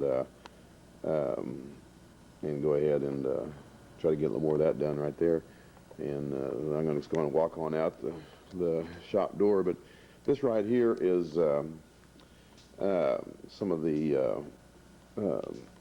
wall when I redid that one wall in there. This here's some of the bottom and top wall boards, and I'm planning on taking some of the wall boards that are inside of the depot and using them on the ceiling, because I know that I'm going to be way short on ceiling boards because of some of them were broken and some of them were missing, and so I know for sure that I'm going to be short. So I'm going to take some of the wall and put it on the ceiling just to keep the color right, and then I'll probably go ahead and reuse the sear, and I still might be short, but anyway, that's what my plans are, to do that there. So anyway, on out to the depot then. I'm going to, pretty bright day here, so I don't know how this is going to come out. And just another shot of the old depot. Just this here part here hasn't changed yet. I guess one of my big hopes or dreams or wants, two of them really, I guess, are that metal roof and a train signal or a centipore that would go right here. And that's my big thing that I really am anxious or wanting to get right now. But I'm going to go ahead and walk around here just a little bit. And pretty windy. I suppose that's going to... Anyway, there's just another quick shot of it here. It's about 10 o'clock in the morning, so there's where the shadow is on it. That's one thing bad about trying to take a picture of this here with this large overhang is need like a bright, dull day to do that, and that's just kind of a fairly unusual day. But anyway, onto the inside we're going to go here. Okay, here's that wall that was missing completely, and I've rebuilt it completely, just basically from scratch. I mean, I'm pretty proud of what I did on it there. I mean, I think I showed this here before. And we've got the floor all laid. I used used material for the floor, and it doesn't show at the sear angle, but quite a bit of that floor has some pretty good sized cracks in them. I'm probably going to cut little slivers and fill in before we have this sanded down. And all the rest of the walls, I just can't back it up far enough here, but all the rest of the walls have been stripped one time. And again, what I'm planning on doing with the sear is I'm planning on using a scraper and probably scrape that down, because I just can't seem to get it strips easy, but just the idea of having to use the darn much stripper to get it stripped. And I think actually at their wall here by the front door, or the door, I guess it hasn't been stripped yet, and this here bottom hasn't. I don't know if it's going to, well, I believe it does show up in this picture right here. This here's something that's very curious. This here is As you're facing the front of the building, this would be on the left side of the waiting room. But if you look really close there, you can see that the wall has a shading on it, and that showed up after we gave it the first stripping. So evidently there was something that was on that wall, and I would sure wish I knew what that was. But for right now, I'm just going to keep carrying on, and maybe I'll find out sooner or later. And another one is this opening right here is where the chimney is, and of course that was paneled over, and I do have the paneling that goes where that covers that chimney area. But the sear is the wall I was talking about earlier that I'm planning on taking off and putting on the ceiling in order to keep the ceiling color the same. But anyway, getting back to the sear right here, the sear is also another little curious thing, and I think that shows up in this, just right square in the over that chimney area there. You can also see that there was something on the wall there at one time, and the shading is different and once it's stripped. Just right in this here whole general area here, right next to the freight door where you walk out to the freight. So another curiosity, another thing that I'm wondering, you know, what happened there. And that's about it as far as everything else that I wanted to kind of go over this here and just get a general view of things I've already shown, but just more or less just for the date, and also just to kind of document the time and what I've got done. Of course, like I say, this here's the floor, and again, the waiting room area. This here sure makes it tough to get good pictures. Still pictures are even worse than this here. This is where I'm going to go ahead and start on the ceiling. And this here wide area where the stove was between these two walls right here. That's the reason that there is finished off and gapped that way. There was a stove with a metal grate there, and I'm going to, right through here, there's a long expanse, and of course the ceiling boards will be going in the direction that my camera's moving right now, back and forth this way here. And so I'll probably chalk a line right in the center here and take off and go both directions of the center on that ceiling. So anyway, this here just kind of preparing for, just showing what I'm getting prepared to do here. And that's all for right now.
July 6th, 2003, and haven't worked too much on the depot. Even through the winter, I did prepare all the ceiling for you know, scraping it and paint, getting it ready to go. And then I went out there and had a small change in plans as far as how I was going to proceed with restoration. I'm going to go ahead and start on the walls. I'm going to let the ceiling go for now, and I'm going to go ahead and start on the walls and try to restore, you know, all the cabinetry, the walls, the windows, and those things, and probably put the ceiling in last. And I do have a reason for that there, but I'm not going to go ahead and even talk about it right now. But what I'm showing you right now is here's the door that went from the waiting room into the office, and this door actually has quite a history, because 2 years after or a year and a half, 2 years after I started the demolition of the depot, I got a hold of the farmer, Justin, and asked him if I could get the flooring out of the house that was about halfway tore apart, that was very close to the depot on that farm. And of course he said yes. And so I was taking the flooring up on the second floor, which had been exposed to the weather for 2 years, and this door here was laying over the chimney hole that had been when they had taken the chimney out. And I don't know why I never spotted it before, but anyway, this door had the lettering private, and I just assumed it was a kid's door. And after some further study, and I realized it was a door that went into the office, from the waiting room into the office. Well, it had spent 2 years exposed to the elements, and the sear right here is the, if I can find it here,